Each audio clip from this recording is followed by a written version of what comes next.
to Muga to Talk edisi bidang kader dengan special guest kita. Kenalan dong Kak. Halo semuanya, perkenalkan nama aku Anandita Nabila Uloli dan aku dari kelas 9 bilingual. Terus aku barusan keterima di sekolah Man Insan Cendekia Gorontalo. Halo semuanya, nama aku Karisda Najla, aku dari kelas 9 Science dan aku keterima di Lab School Cibubur, jalur tes.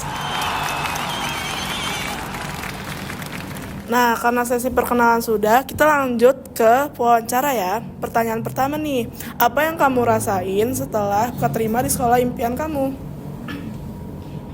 Jadi yang paling pertama pastinya aku senang banget. Terus habis itu aku merasa bangga sama diri aku sendiri karena bisa membanggakan orang tua gitu. Kalau aku pastinya masih gak nyangka banget dan bahagia. Soalnya itu berarti aku belajar dari kelas 9 awal, masih fokus organisasi, harus ngimbangin belajar juga buat akademik, terus juga mempersiapkan buat tes. Jadi kayak seneng banget sih, jujur. Oke, lanjut ke pertanyaan kedua. Boleh ceritain gak sih gimana perjuangan kamu buat ngedapetin sekolah impian kamu? Jadi aku mulai belajarnya itu dari kayak awal tahun ini. Pokoknya aku kayak persiapannya ngerjain latihan soal. Terus habis itu dikasih waktu kayak sehari itu aku bisa ngerjain 20 soal lebih itu. Terus habis itu soalnya yang level-level manice gitu. Jadinya intinya latihan soal yang banyak biar bisa siap. Kalau aku, karena aku les di Bintang Pelajar, jadi di tempat les aku itu ngasih pilihan kita pengen masuk ke SMA mana. Dan kebetulan banget ada yang spesifik buat ngarahin kita belajar masuk lab school. Dan aku ngambil itu, jadi aku belajarnya dari tempat les. Terus juga tiap bulannya ada tryout buat ngeliat kita udah paham sampai mana, kayak gitu. Kenapa sih Kak Insan Cendekia dan Lab School Cibubur jadi sekolah impian kamu? Aku tuh sebenarnya udah ngincer manice dari awal-awal SMP karena keluarga aku tuh dia banyak lulusan dari manice. Terus habis itu mereka kayak ngeceritain gitu kayak manice tuh kayak gini. Terus habis itu kayak aku udah nyari tahu lebih banyak kalau di manice itu biasanya untuk kuliahnya jadi untuk masuk kuliahnya jadi gampang. Jadinya aku kayak ngincernya dari awal kelas 7 gitu. Kalau aku sendiri, menurut aku Lab School Cibubur itu punya satu program yang gak ada di lab school lain. Ada jalur French Track dan juga itu track record dari alumninya, ada 29 alumni yang lanjut kuliah di Prancis karena jalur itu. Jadi pastinya jalur itu ngebantu banget kan. Terus juga aku ngeliat program-program yang ada di Lab School Cibubur itu ngebantu minat bakat siswa-siswinya masing-masing, kayak pertukaran pelajar dan lain-lain. Jadi kayak emang itu yang aku incer sih dibanding lab school lain gitu. Lanjut ya Kak. Pertanyaan pertama nih dari aku, ada gak sih pelajaran yang kakak bisa kutip selama di IPM? Sebenarnya banyak banget, apalagi di IPM tuh yang paling aku dapet ya, gimana cara kita nge-manage waktu kita, ngebagi antara organisasi sama pelajaran. Pasti kalian juga ngerasain kan. Terus juga aku tuh belajar kalau kepemimpinan itu bukan cuman soal kayak ngatur-ngatur doang, tapi itu soal tanggung jawab. Gimana kita ngehandle pekerjaan kita, terus pas evaluasi kita tanggung jawabin kalau ada yang salah. Jadi kita atur itu di IPM. Aku setuju banget sama yang kata Najla. Dan mungkin tambahan aku bisa belajar kayak kerjasamanya tuh kayak tingkatnya tinggi banget. Kalau di kelas kan biasanya cuma kerkom doang gini. Dan kalau di IPM kita kan dibagi jadi bidang-bidang gitu. Terus habis itu kayak dalam satu bidang tuh bisa 2 angkatan. Terus kayak jadi kayak anak angkatan atas sama angkatan bawah tuh bisa saling ini gak sih, dia kayak sama-sama saling bersosial gitu. Iya gitu. Oke, pertanyaan yang kedua. Menurut kakak, bekal ilmu yang kakak bawa dari organisasi itu bakal cukup berguna nggak buat pendidikan kakak selanjutnya? Kalau menurut aku iya, spesifik kalau kita mengkoordinasi tim.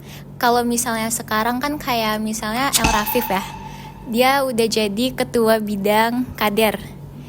Berarti dia ngatur kalian gitu dong. Dan itu cuman bisa didapetin di IPM. Kalau kalian cuman murid biasa, ya pasti dapat kesempatan itu cuman di kelas. Kalau ada kerja kelompok kayak gitu.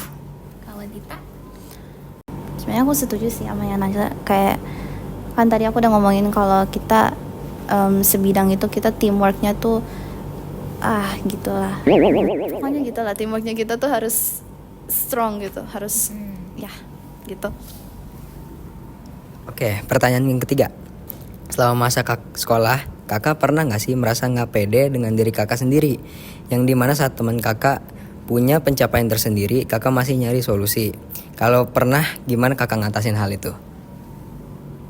Aku mau nyeritain background aku dulu ya. Jadi selama aku masuk di sekolah ini, dari kelas 7 sampai kelas 8, aku tuh gak pernah yang beneran serius nyari prestasi gitu. Sampai akhirnya di kelas 8 akhir aku nyadar kayak gak bisa nih kayak gini terus. Dan aku ngeliat teman-teman aku yang lain yang punya prestasi, aku gak minder sama sekali. Justru aku ngejadiin itu jadi motivasi aku. Kalau mereka bisa, aku pasti bisa. Kayak gitu, jadi kayak lebih fokus ke diri sendiri aja sih gitu. Aku juga pernah, maksudnya aku nyadarnya nanti pas kelas 9 awal, wali kelas aku lagi ngomong kalau tentang nanti SMA-nya nanti gimana, terus aku kayak nyadar gitu, aduh teman-teman sekelas aku udah punya sertifikat, mereka udah punya prestasi, terus aku kayak selama 3 tahun ini aku juga nggak ada prestasi, maksudnya nggak serius nyari prestasi gitu. Terus kayak aku mikir teman-teman aku bisa, ya udah bisa juga, aku juga bisa. Terus juga kalian tuh beruntung banget masih punya pembina kayak Bu Yohan sama Pak Duha, karena itu ngebantu banget. Bu Yohan itu selalu nge-push kalian kan, kayak pasti selalu deh Bu Yohan ngebantu banget. Jadi terus juga kan sekarang ya kebetulan kelas 9 wali kelas aku Bu Yohan. Jadi Bu Yohan tuh selalu ngasih link-link lomba gitu. Dan itu juga sih yang ngebuat aku nyadar kayak, oh aku harus ikut lomba gitu. Lanjut ke pertanyaan-pertanyaan dari aku ya, Kak. Yang pertama, selama proses persiapan kalian masuk ke sekolah tujuan nih, apa sih tantangan terbesar yang kalian hadapin dan gimana cara kalian ngatasinnya itu? Kalau aku tantangan yang pertama tuh pas aku masih kelas 8, itu kan aku kan udah ngincer Manice, tapi tiap kali aku mau coba belajar untuk masuk ke sekolahnya itu, aku kayak tiba-tiba ada rasa males, kayak mau ngerjain latihan soal, tapi tiba-tiba males, nggak mau belajar. Terus pokoknya itu terus sampai Januari barusan ini, dan aku baru nyadar, aduh ini aku dikit lagi udah mau tes. Terus habis itu aku belum ngerjain latihan soal satupun, aku males karena aku males itu. Jadi pokoknya aku kayak nge-push diri aku biar bisa mengerjakan semua latihan soal itu dengan baik dan benar, belajar dengan giat, karena aku mau banget masuk Manice. Dan kalau misalnya aku nggak serius belajar, ntar aku nggak bisa masuk. Challenge terbesar aku sama sih kayak Dita, cara aku ngelawan rasa males aku. Walaupun aku udah les, tapi tetap aja nggak ada patokan khusus dari life schoolnya sendiri, kisi-kisinya apa dan yang bakal keluar kayak gimana. Jadi ya udah, aku beneran hamin sebulan baru aku mulai belajar serius gitu, sampai tes akhirnya keterima, alhamdulillah. Coba dong spill strategi belajar atau kebiasaan yang menurut kalian tuh paling berpengaruh sampai kalian tuh bisa lulus di sekolah impian kalian. Jadi aku ngasih spill aja. Kalau di Manice itu kita dikasih lebih dari 200 soal untuk tesnya. Lebih dari 200 soal, sedangkan waktunya itu cuman 2 jam kayaknya deh. Jadi kayak ya 2,5 jam deh. Jadi kayak dalam semenit itu udah harus mengerjakan paling gak 2 soal. Jadi aku saraninnya tuh aku ya latihan soalnya tuh yang bukan cuman latihan soal yang biasa-biasa aja lah, yang kayak level TKA sekarang. Terus habis itu diwaktuin. Aku tuh suka make timer. Itu paling minimal aku udah harus selesai mengerjakan 200 soal dalam waktu 2 jam. 2 jam. Terus habis itu kayak aku akumulasi benernya berapa, salahnya berapa, aku nge-stucknya gimana.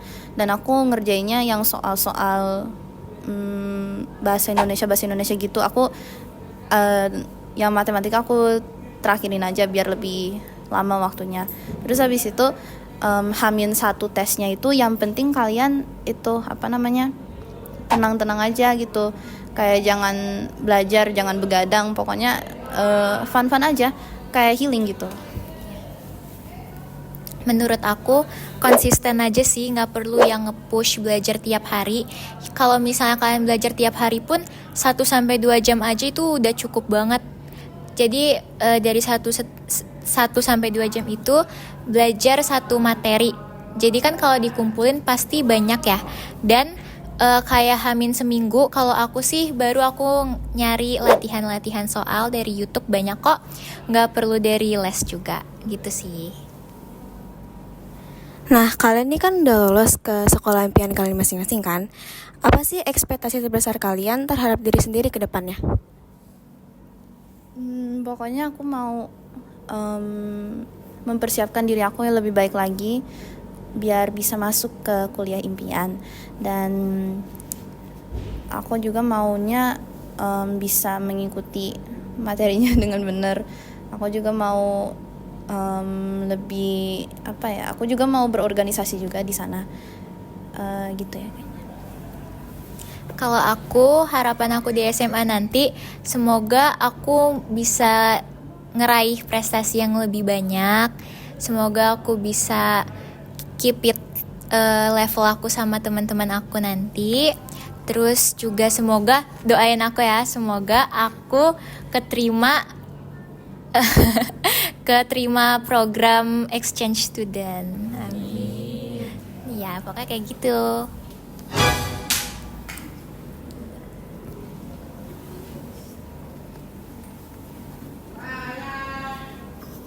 Oke, sekian dari podcast kali ini. Makasih atas waktunya, Kak. Wassalamualaikum warahmatullahi wabarakatuh.